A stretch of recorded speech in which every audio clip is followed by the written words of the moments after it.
Hallo liebe Hausbauhelden und herzlich willkommen zum zweiten Teil unserer Haustour durch das neue Musterhaus Starnberg von Sonnleitner Holzhausbau hier in Ortenburg bei Passau. Falls ihr den ersten Teil noch nicht gesehen habt, verlinke ich euch den nochmal. Es gibt auch nochmal einen Schnelldurchlauf, dass ihr wisst, was das letzte Mal alles schon zu sehen war. Und dann schauen wir uns die weiteren Highlights an.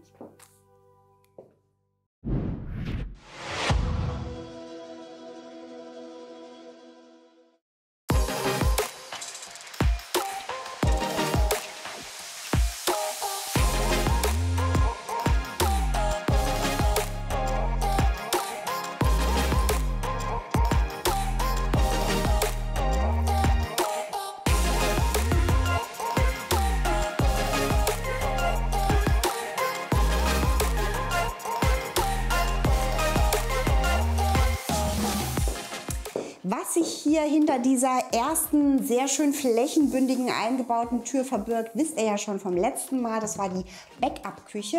Und hier direkt nebenan geht es ins Gästebad, das mit 6 Quadratmetern wirklich auch sehr großzügig bemessen ist. Auch hier haben wir wieder die schönen Einbaumöbel vom Haushersteller in furnierter Eiche, dann diese Fliese, die auch schon in der Diele und am Kamin zum Einsatz kam, beziehungsweise hier die geriffelte, gegrillte Fliese. Dann gibt es hier auch Einbaunischen mit Stauraum, was also wirklich sehr, sehr schön gelöst ist. Da oben drüber gleich die Beleuchtung, die eingelassene LED.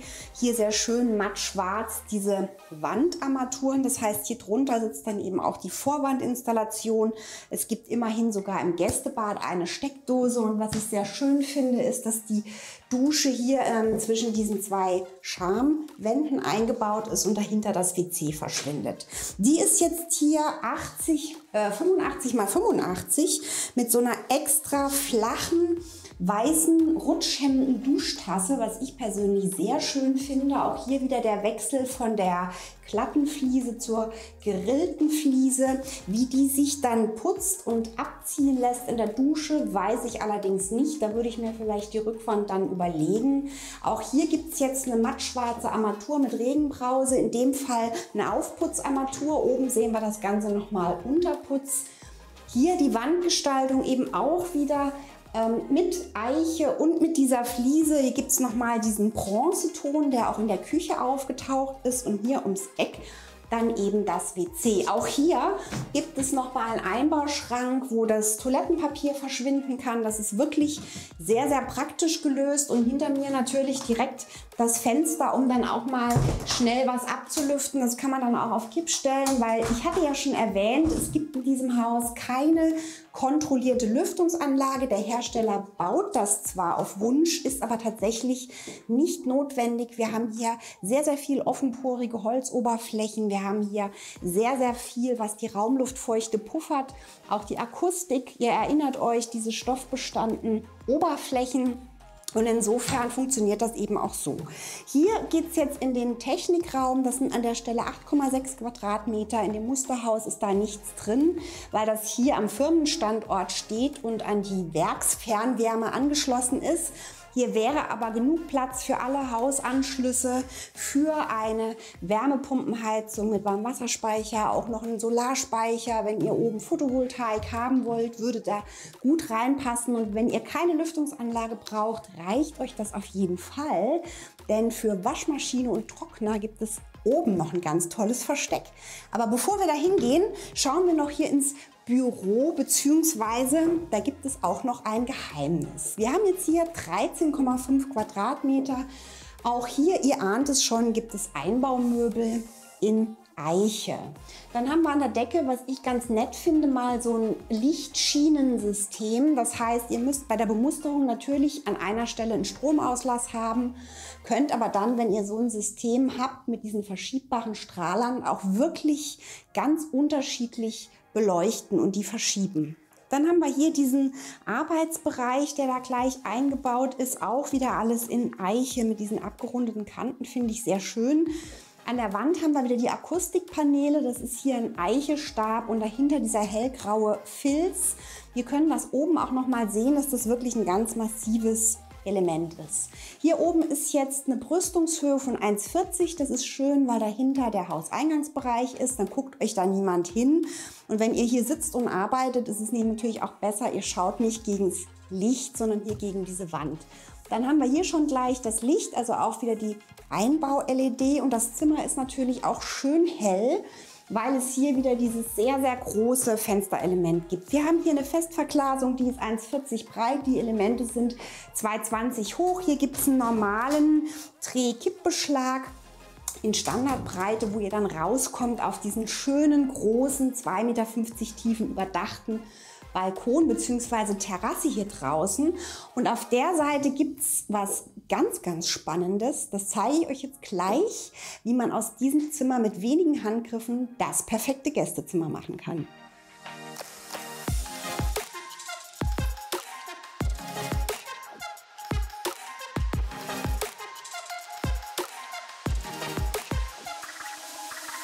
Solche cleveren Schrankbett- oder Klappbettlösungen baut der Hersteller eben auf Wunsch auch gleich mit ein. Und jetzt schauen wir mal, was es oben noch für tolle Einbauelemente gibt.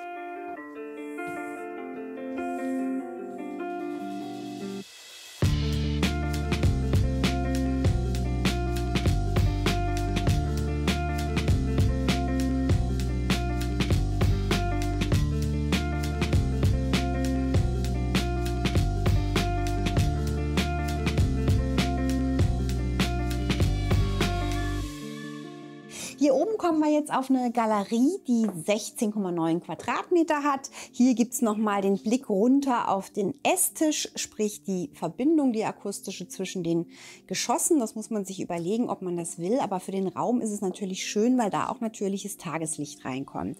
Wir haben jetzt hier komplett die Decke mit diesem Akustikpanel wieder bekleidet, das ihr unten auch schon gesehen habt. Diese Eichestäbchen mit dem hellen Vlies dahinter, was diese Galerie akustisch total angenehm macht. Da habt ihr ja im Wintergartenbereich an der Decke das Parkettmaterial, das auch hier auf dem Boden liegt hier oben. Das ist diese Eiche, Landhausdiele, gebürstet, geölt mit gefasster Kante. Und wir haben jetzt hier, weil es bis unter die Firstfette offen ist, eine lichte Raumhöhe von bis zu 3,80 Meter. Der Raum ist 2,50 Meter breit. Hier habt ihr wirklich die Gelegenheit, eine Sitzecke einzurichten. Aber das Allertollste verbirgt sich hinter diesen Schiebetüren. Auch die sind schön gepolstert vom Polsterer, kommen aus der Möbelschreinerei des Hausherstellers. Hier wieder mit Eichegriff. Und dahinter verbirgt sich jetzt die Hauswirtschaftszeile. Das heißt, diese Nische ist 70 cm tief. Da müsst ihr darauf achten, die Geräte sind ja etwa 60 und ihr braucht natürlich noch Platz für die Bedienelemente und dass eben die Schiebetür davor laufen kann. Etwa 3 Meter breit, sodass ihr auf beiden Seiten, also hier einmal Waschmaschine und Trockner habt, auch beleuchtet. Die Rückwand wieder mit dieser schönen gerillten Fliese, die wir überall hier im Haus haben. Und auf der anderen Seite verschwinden darin hinter dieser wirklich sehr netten, bespannten Tür dann nochmal Platz für Bügel, Brett, Staubsauger, Wäsche. Man kann also hier oben tatsächlich dann auch bügeln. Deshalb ist es auch gut, wenn jetzt hier, ihr seht das, auch tatsächlich 2 Steckdosen drin sind. Also das ist wirklich eine sehr nette Idee. Ob man da oben ein Fahrrad drauf stellt oder was anderes, ist jedem selbst überlassen. Und auf der Seite haben wir jetzt 2 fast gleich große Kinderzimmer, in die wir jetzt als nächstes auch reinschauen.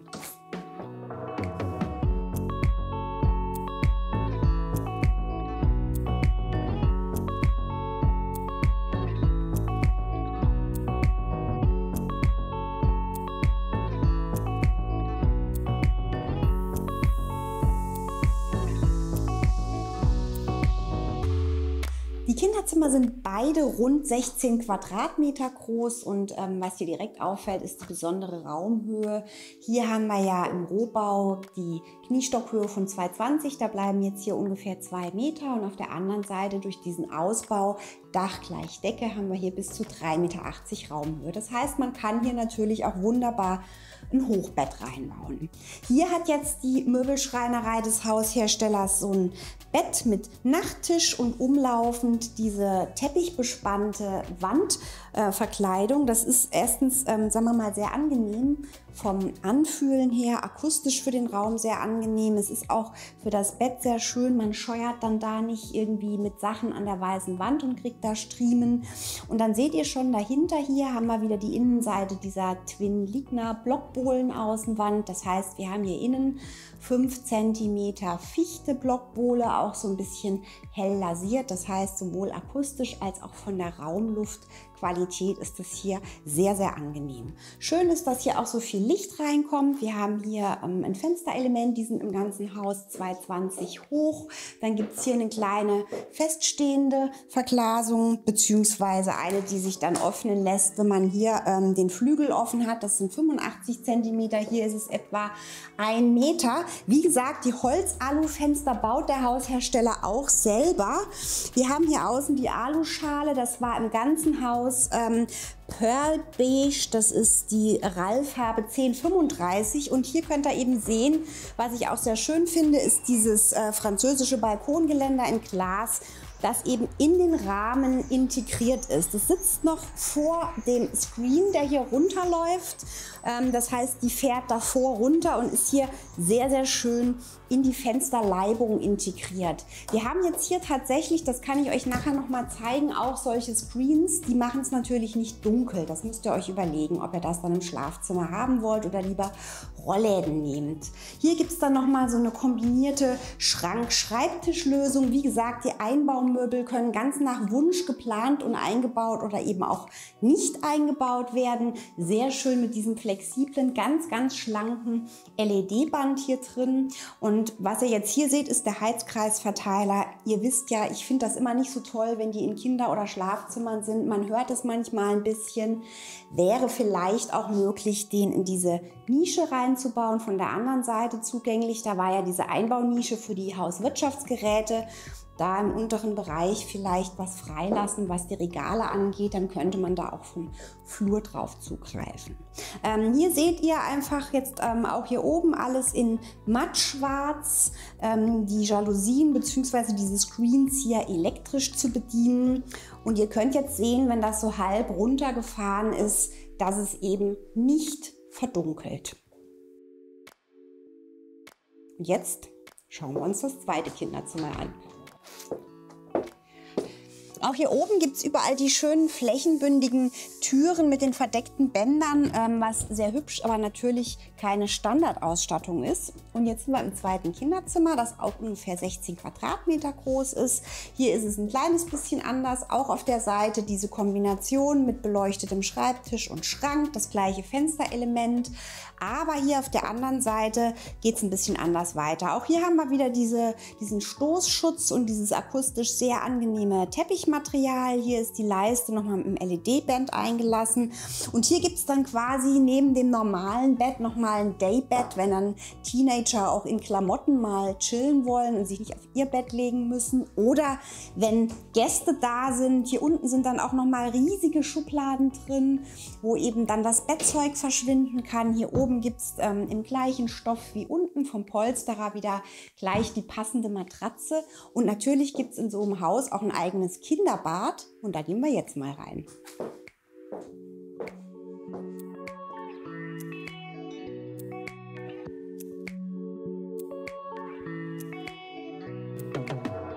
Das Kinderbad liegt direkt neben dem zweiten Kinderzimmer und ist 6 Quadratmeter groß.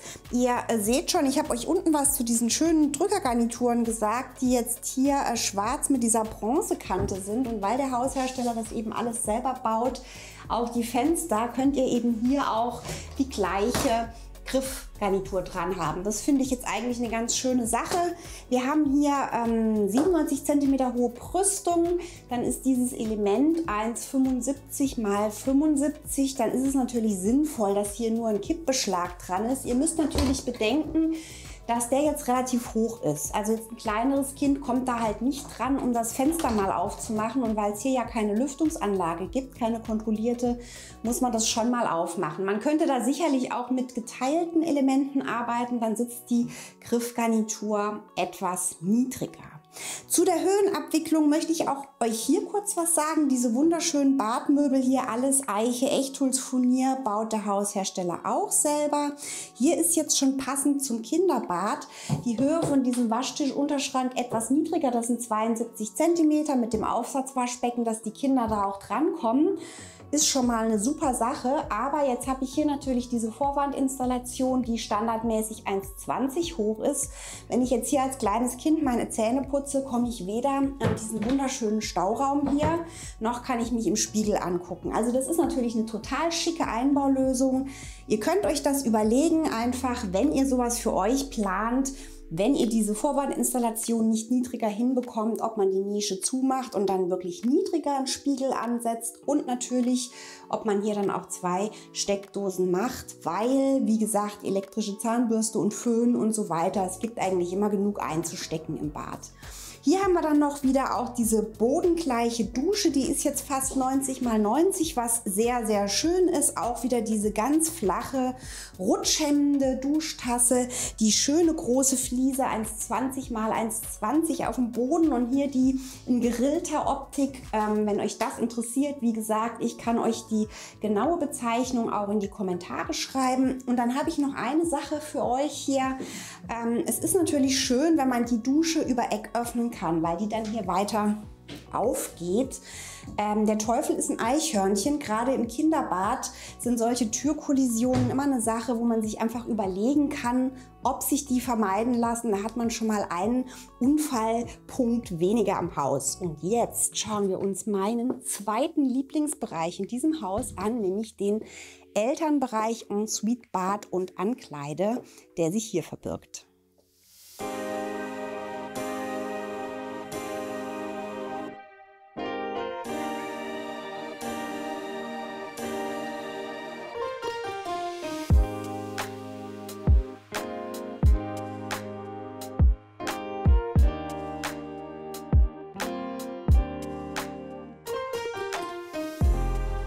Der komplette Elternbereich ist eine Einheit für sich mit Bad und Suite und Balkon mit Überraschung. Das schauen wir uns gleich an. Jetzt sind wir erstmal im Ankleide- und Schlafbereich, der mit 27,3 Quadratmetern und dieser firsthoch offenen Ausbausystematik wahnsinnig großzügig und trotzdem sehr gemütlich ist.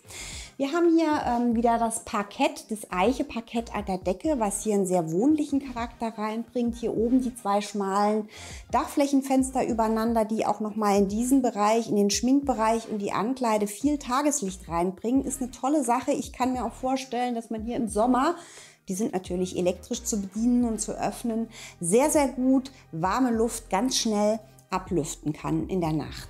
Die sind natürlich auch zu verschatten elektrisch mit so einer Jalousie, dass es da nicht reinknallt. Und es ist eben bei dem Hersteller auch so, ich habe euch ja schon gesagt, sehr hoher Holzanteil, schwere Holzfaserdämmung mit hoher Speichermasse im Dach, sodass der sommerliche Wärmeschutz hier unterm Dach sowieso sehr gut funktioniert. Und wie gesagt, so ein firsthochoffenes Schlafzimmer, da geht euch die Hitze eben auch nach oben im Sommer. Ganz nett finde ich, dass hier nicht nur die Decke, sondern auch diese Firstfette dann mit der Eiche, mit dem Eiche-Parkett verkleidet ist. Und hier seht ihr jetzt mal als Vorschlag so eine offene Ankleidelösung. Im Musterhaus kann man das machen. Die ist auch sehr schön mit dieser Leuchte mit den verschiebbaren Lampen ausgestattet. Klar ist natürlich, das Ganze geht auch geschlossen, denn es staubt euch natürlich zu und wenn ihr etwas mehr Klamotten hier hängen habt, sieht es auch nicht mehr so ordentlich aus. Also bei mir würde es nicht so ordentlich aussehen, aber das ist ja ganz individuell wählbar. Und hier kommt jetzt ein persönliches Highlight von mir, dieses Bett, dieser Schlafbereich. Auch hier nochmal diese halbhohe Wand mit den Akustikpanelen, was in diesem Raum wirklich total angenehme Schallatmosphäre macht. Und dann natürlich das große Bett, wo man durch diese Festverglasung rausguckt. Die Brüstung ist hier 50 cm hoch, das Element ist 2,30 x 1,75. Wenn ich das richtig in Erinnerung habe, ihr guckt da raus und das funktioniert natürlich wirklich ganz wunderbar, auch mit der niedrigen Brüstung, weil davor dieser wirklich tiefe Balkon kommt. Wir gucken da jetzt gleich mal raus, da versteckt sich nämlich noch eine Überraschung.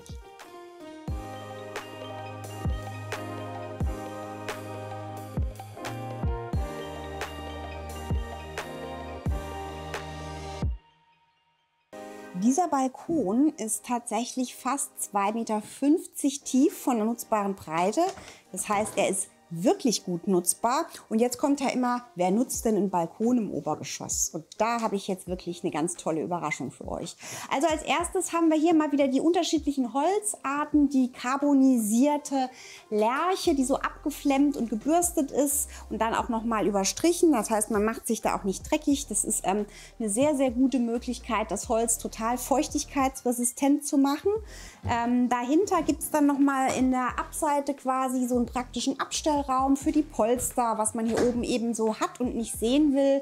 Und hier seht ihr noch mal diese spezielle gefräste Fichtenfassade. Das ist jetzt wirklich in der massiven Blockbohle außen drauf so eine Fräsung, dass man also die Stürze bzw. die Anschlussstellen zwischen diesen Elementen gar nicht sieht. Dadurch wirkt das total flächig. Auf dem Boden haben wir genau wie unten die Thermoesche.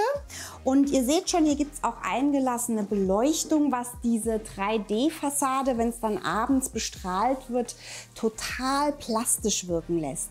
Auch hier oben gibt es schon Einbauleuchten, das heißt, man kann hier abends auch gemütlich sitzen. Und hinter mir ist das Highlight. Hier gibt es nämlich auf dem Balkon, versteckt hinter dieser Einhausung, wir haben ja wieder dieses eingespannte Ganzglasgeländer, getönt in Pasol Bronze. Hier ist dann wieder die Abdeckung, das ist ja alles hier die gleiche Farbe.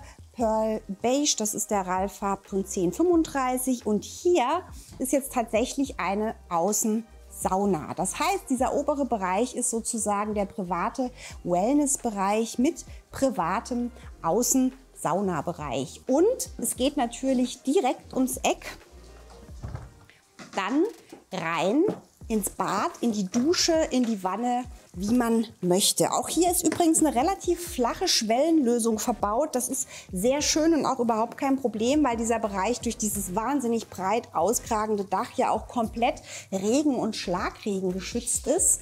Und hier kommen wir jetzt ins Elternbad, das zu dieser Einheit dazugehört, zu dieser ganz privaten mit 13,8 Quadratmetern auch wirklich groß ist. Die Bedienung der Sauna erfolgt hier von innen. Da ist in der Wand nochmal ein Bedienpanel drin. Und ihr seht schon, dass es hier wirklich eine totale Wellness-Atmosphäre gibt. Das liegt natürlich einerseits auch wieder an dem hohen Holzanteil. Wir haben hier an der Decke wieder das Parkett. Ihr erinnert euch, es gibt keine kontrollierte Lüftungsanlage. Wer das möchte, bekommt es natürlich. Dann gibt es hier eine große freistehende Wanne. Ihr seht schon, wir haben jetzt hier diese matt Bronzearmaturen, hier die Fensterbrüstung wieder 75 cm hoch, dieses Element, was wir auch schon im Kinderbad hatten. Hier ist das natürlich absolut unproblematisch. Man kann ja auch lüften über den Balkon und hinter mir eben auch mit dieser getönten Glasscheibe eine große Walk-in-Dusche. Hier ist die Beleuchtung wieder über so eine Leiste gelöst, wo man die Strahler also auch flexibel hin und her schieben kann, wo man sie braucht. Das heißt, man muss sich jetzt nicht für jede Leuchte, für jeden Lichtauslass einzeln schon in der Planung entscheiden. Und hier haben wir jetzt wirklich eine riesengroße Dusche. Ich finde das immer sehr schön. Die ist jetzt nicht gefliest, sondern ihr habt hier so eine Duschwanne, so eine ganz extra flache, die auch schon rutschhemmend ist, 1 Meter mal 1,40. Das heißt, es reicht jetzt von der Tiefe auch mit dem Spritzschutz, auch wenn man da jetzt so einen riesen Regenduschkopf hat, müsste das eigentlich funktionieren. Ihr könnt ja nachher mal gucken, hier gibt es jetzt die Unterputzarmaturlösung, die sehr schick aussieht. Da gibt es auch unterschiedliche Systeme. Hier ist es jetzt so, dass das tatsächlich hier ein Element ist, wo man wohl auch ganz gut drankommt, wenn da mal was ist und eben nicht die komplette Wand aufreißen muss. Das finde ich persönlich ganz praktisch. Und hier haben wir wieder die schöne Fliese, die gerillte, die ist sehr, sehr groß. Auf dem Boden haben wir die auch wieder, diese Muschelkalk-Optik, das Feinsteinzeug 1,20 mal 1,20. Hier seht ihr jetzt wieder auch vom Haushersteller die Badmöbel. Das ist wieder die bekannte Eiche-Echtholz-Furnier mit eingelassenen LED-Bändern. Dann haben wir hier den Stauraum, der sich da öffnen lässt, Push to Open. Ich könnte mir vorstellen, dass auch da nochmal eine Steckdose drin ist für die elektrische Zahnbürste. Ansonsten ist hier dann eben schon integriert in dieses Schrankelement eine Steckdose auf jeder Seite. Wie gesagt, es dürften auch 2 sein. Hier haben wir jetzt auch die Wandarmaturen und hier ist der Waschtisch dann etwas höher. Das sind 75 cm und da ist dann dieses Aufsatzwaschbecken drauf. Und jetzt gibt es hier eine Rundlaufmöglichkeit. Wir kommen jetzt praktisch wieder in den Schminktischbereich des Schlafzimmers. Das heißt, man kann jetzt hier sozusagen wieder zurück in den Schlafbereich. Ihr seht schon, was ich ganz schön finde. Hier gibt es diese eingebauten Schalter auch in dem Akustikpanel drin. Auf der anderen Seite haben wir jetzt hier den Schminktisch. Wie gesagt, alle Möbel aus der Schreinerei des Hausherstellers auf Wunsch. Hier ist sogar diese Steckdose-Schalter-Kombination in den Spiegel eingebaut. Man hat also wirklich keinen Aufwand gescheut. Das Ganze ist hier schon mit LED. Ich hätte, glaube ich, an der Stelle gelegentlich gerne noch ein bisschen mehr Licht, aber das kann man ja jederzeit machen. Und hier sind jetzt eben wieder diese Akustikpaneele drin, direkt mit diesen eingefrästen LED-Leuchten, sodass man also hier im kompletten Schlafbereich wirklich total gut zur Ruhe kommen kann. Das war unsere Haustour durch das Musterhaus Starnberg. Wenn ihr euch das selber mal anschauen wollt, es steht am Firmenstandort in Ortenburg bei Passau, ist in der Regel geöffnet montags bis freitags von 9 bis 18 Uhr.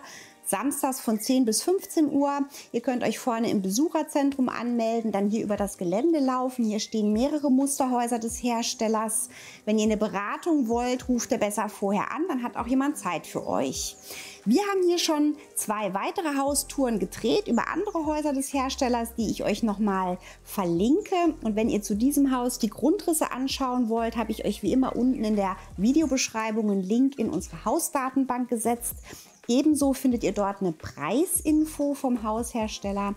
Und wenn ihr allgemein noch mehr Videos von uns schauen wollt, dann abonniert doch unseren Kanal. Am besten mit Glocke, denn dann verpasst ihr auch alle weiteren Videos nicht von und für Hausbauhelden.